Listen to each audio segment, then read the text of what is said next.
Thank you, Kirby.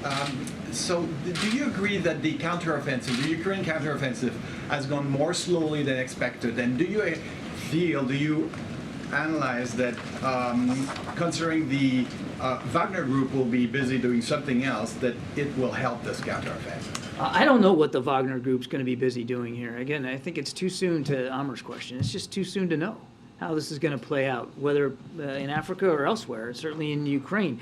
And I am not, I have said before, and I'll say it again today, I'm not going to do armchair quarterbacking of the counteroffensive from this podium. That's up to President Zelensky to speak to.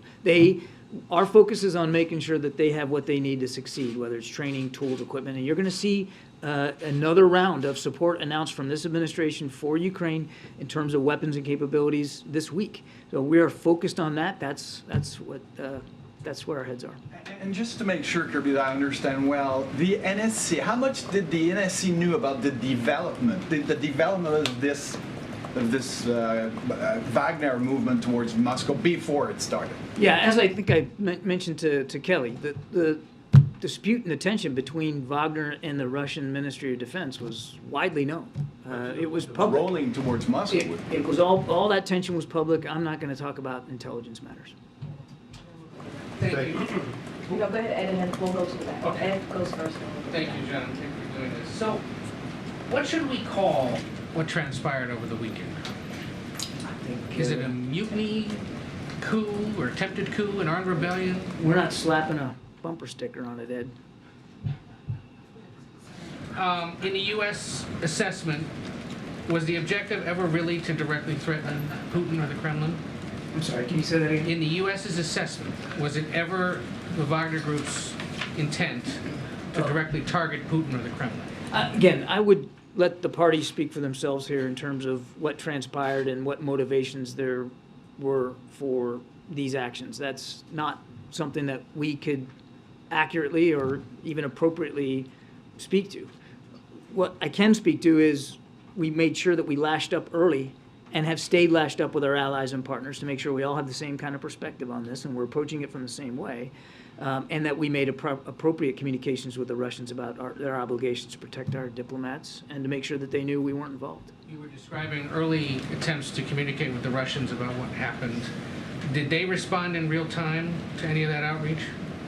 There were appropriate diplomatic discussions that occurred over the course of the weekend, again, to send those two messages.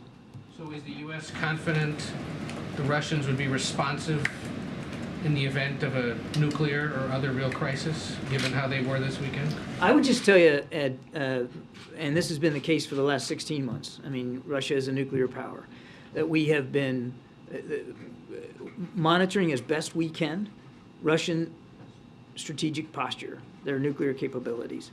That continues. And we've seen no indication.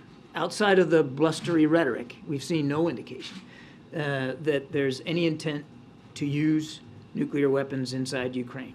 And I can also assure you that we've done nothing, we've seen nothing that would compel us to change our own strategic deterrent posture. But just given how the interactions went over the weekend, you're confident they'd respond in real time if there was some other kind of crisis? We had good, direct communications with the Russians over the course of the weekend. It's our expectation that that would be able to continue going forward. Just to button up real quick, given all that interaction this weekend, what you guys have seen, can you say right now who's in charge of the Russian military? The Russian military, I mean, first of all, I wouldn't, it's not my job to speak for another military, but there's absolutely no indication that there's been any changes that we've seen in the chain of command for the Russian military forces.